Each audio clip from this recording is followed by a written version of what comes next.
تاریخیں مخصوص ہیں کہ ان تاریخوں کو شادی کرو گے تو برکت ہوگی، اگر ان کے علاوہ کسی اور تاریخ میں شادی کرو گے تو ٹوٹ جائے گی۔ ہمارے ہاں بھی کچھ لوگ کہتے ہیں کہ سفر کے مہینے میں شادی ہو تو شادی کامیاب نہیں ہوتی، اور اگر کامیاب ہو بھی جائے تو اولاد نہیں ہوتی، اولاد ہو بھی جائے تو نیک نہیں ہوتی۔ عجیب فلسفہ ہے۔ سیدہ فاطمہ تو زہرا رضی اللہ تعالی عنہا کی شادی حضرت سیدنا علی المرتضیٰ رضی اللہ تعالی عنہ سے سفر کے مہینے میں ہوئی۔ مجھے بتاؤ ایسی کامیاب شادی بھی کوئی ہو سکتی ہے، اور ایسا اچھا جوڑا بھی کوئی ہو سکتا ہے؟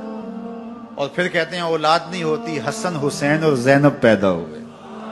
ایسی اولاد بھی ہو سکتی ہے، اچھا اولاد ہو جائے تو نیک نہیں ہوتی۔ مجھے بتاؤ حسین جیسا نیک کون ہوگا، حسن جیسا نمازی کون ہوگا، اور زینب جیسی پردے دار کون ہوگی؟ تو یہ لوگوں کی اپنی خواہشات ہیں، زبان پہ جو کہہ دیے لوگ وہی مان گئے۔ میں نے دیکھا ہے کہ بعض اوقات لوگ 1 گھنٹے کی تقریر سننے کے بعد بھی پھر بھی کہتے ہیں نہیں اصل ہمارے خاندان میں وہ واقعی منحوس ہے، فرق تو پڑتا ہے۔ جب اللہ کے محبوب نے کہہ دیا لا تجارہ، کوئی منحوس نہیں ہے، نہ دنوں میں منحوس، نہ ساعتوں میں منحوس، نہ افراد میں منحوس، ہمارے الو بھی منحوس نہیں ہے۔ تمہارے اندر کی برائیاں ہیں جو مجسم ہو کے تمہارے سامنے آتی ہیں، اس لیے کوئی منحوس نہیں۔ ہمارے والدین نے بچپن میں ہی ہمیں یہ باتیں اچھی طرح سے ازبر کروائیں، اور ہماری تربیت اس طرح کی کہ ہم الحمدللہ کبھی بھی ذوف التقاطی کا شکار نہیں ہوئے۔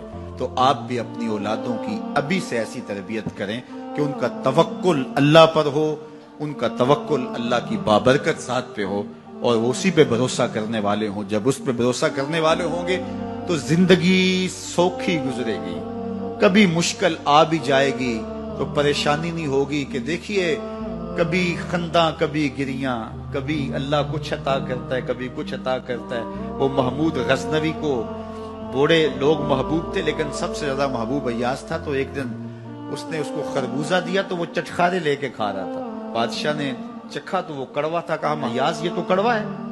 تو کہا کہ حضرت ہاں کڑوا ہے۔ تو کہا پھر تم مزے سے کھا رہے ہو؟ کہا ساری زندگی ساتھ سے میٹھی نعمتیں کھائی ہیں، آج ایک کڑوا مل گیا تو پھینک دوں؟ جب اس پہ توکل ہوگا تو کبھی تکلیف آئے گی تو بندہ کہے گا کوئی بات نہیں، جے سونا میرے دکھ وچ راضی تے میں سکھ نو چلے ڈاواں، تو بندہ کہے گا ٹھیک ہے کوئی بات نہیں ہے، یہ اس پہ بھی میں خوش ہوں۔ تو جب توکل اس پہ ہوگا تو پھر بندہ اس تکلیف میں بھی لذت لینے کا راستہ نکال لے گا۔ اور اگر یہ ہو کہ اس منحوسہ کی وجہ سے یہ سب کچھ ہوا ہے، پھر کچیچیاں چڑھیں گی اس کے اوپر کہ اس نے یہ کیا ہے، مار ہی دوں، قتل کر دوں، اس کو چھوڑوں نہ، زمین پہ رہنے کا حق ہی چھین لوں اس سے، کہ اس منحوسہ کی وجہ سے یا اس منحوس کی وجہ سے یہ ہوا ہے۔ کوئی کسی کی وجہ سے نہیں ہوتا، یہ ہماری اپنی بدعمالیوں کی سزا ہے۔ اگر کوئی ہمیں نقصان در نقصان ہو رہا ہے تو توبہ کریں، اپنے گناہوں پہ غور کریں، کسی سے دھوکہ تو نہیں کر رہے، کسی کا دل تو نہیں دکھایا، ظلم تو نہیں کیا، اپنے ماں باپ کی نافرمانی تو نہیں کی، اور اگر ہمیں خیر پہنچ رہی ہے تو اللہ کا شکر ادا